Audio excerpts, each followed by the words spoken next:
Number 8.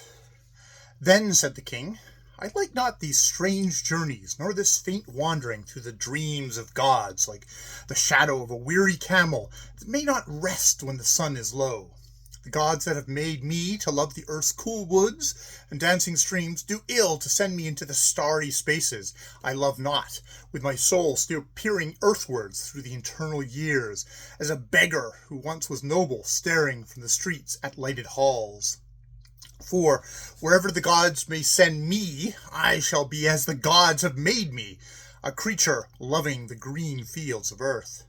Now, if there stand one prophet here that hath the ear of those two splendid gods that stride above the glories of the orient sky, tell them that there is on earth one king in the land called Zarkandhu, to the south of the Opal Mountains, who would fain tarry among the many gardens of earth, and would leave to other men the splendors that the gods shall give the dead above the twilight that surrounds the stars.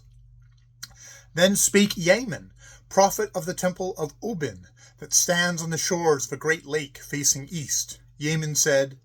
I pray oft to the gods who sit above the twilight behind the east, when the clouds are heavy and red at sunset, or when there is boding of thunder or eclipse. Then I pray not, lest my prayers be scattered and beaten earthwards. But when the sun sets in a tranquil sky, pale green or azure, and the light of his farewells stays long upon lonely hills, then I send forth my prayers to flutter upwards to gods that are surely smiling, and the gods hear my prayers. But, O king, boons sought out of due time from the gods are never wholly to be desired, and, if thou shalt grant to thee to tarry on earth, old age would trouble thee with burdens more and more, till thou wouldst become the driven slave of the hours in fetters that none may break. The king said,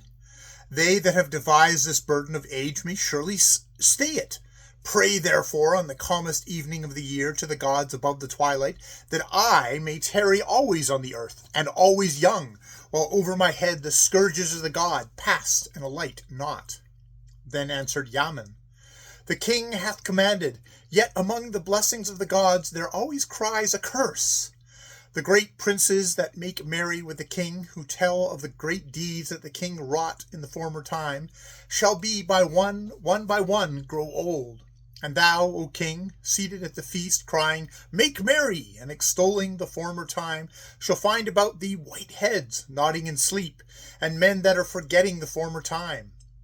Then, one by one, the names of those that sported with thee once called by the gods, one by one, the name of the singers that sing the songs thou lovest called by the gods, lastly of those that chased the grey boar by night and took him in Orghum river, only the king. Then a new people that have not known the old deeds of the king, nor fought and chased with him, who dare not make merry with the king, as he did long dead princes. And all the while those princes that are dead, growing dearer and greater in thy memory, and all the while the men that serve thee then growing more small to thee, and all the old things fading and new things arising, which are not the old as old things were, the world changing yearly before thine eyes, and the garden of thy childhood overgrown. Because thy childhood was in the olden years, thou shalt love the olden years, but ever the new years shall overthrow them and their customs, and not the will of a king may stay the changes that the gods have planned for all the customs of old. Ever thou shalt say, This was not so, and ever new customs shall prevail, even against the king. When thou hast made merry 1,000 times, thou shalt grow tired of making merry. At last thou shalt become weary of the chase, and still old age shall not come near to thee to stifle desires that have been too oft fulfilled. Then, O king, thou shalt be a hunter yearning for the chase, but with naught to pursue that hath not oft been overcome. Old age shall come not to bury thine ambitions in a time when there is not for thee to aspire any more. Experience of many centuries shall make thee wise but hard and very sad, and thou shalt be mind apart from thy fellows, and curse them all for fools, and they shall not perceive thy wisdom, because thy thoughts are not their thoughts, and the gods that they have made are not the gods of the olden time. No solace shalt thy wisdom bring thee, but only an increasing knowledge that thou knowest not. And thou shalt feel as wise as a world, as in a world of fools, as a wise man in a world of fools, or else as a fool in a world of wise men, when all men feel so sure, and never thy doubts increase. And then, when all that spake with thee of thine old deeds are dead, those that saw them shall not speak of them again to thee, till one speaking to thee of thy deeds of valor adds more than even a man should when speaking to a king, and thou shalt suddenly doubt whether these great deeds were, and there shall be none to tell thee, only the echoes of the voices of the gods still singing in thine ears when long ago they called the princes that were thy friends, and thou shalt hear the knowledge of the olden times most wrongly told and afterwards forgotten.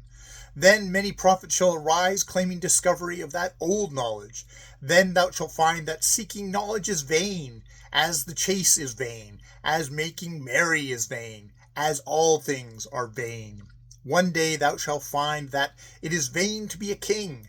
Greatly then will the acclamations of the people weary thee, till the time when people grow aweary of kings. Then thou shalt know that thou hast been uprooted from thine olden time, and set to live in uncongenial years, and jests all new to royal ears shall smite thee on the head like hailstones, when thou hast lost thy crown, when those whose grandsires thou hast grantest to bring them as children to kiss the feet of the king, shall mock at thee, because thou hast not learned to barter with gold.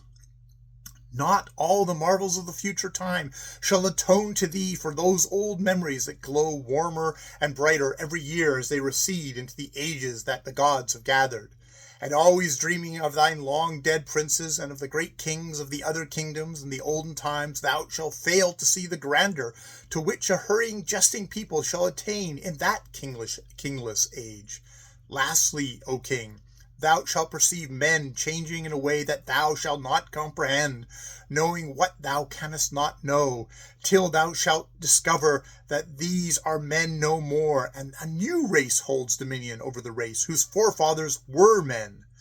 These shall speak to thee no more as they hurry upon a quest that thou shalt never understand, and thou shalt know that thou canst no longer take thy part in shaping destinies, but in a world of cities only pine for air and the waving grass again, and the sound of wind in trees. Then even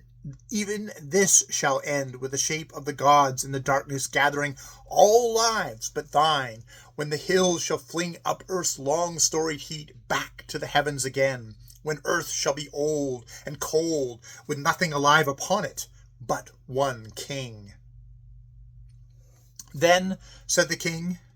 pray to those hard gods still, for those that have loved the earth with all its gardens and woods and singing streams will love earth still when it is old and cold, and with all its gardens gone, and all the purport of its being failed and naught but memories.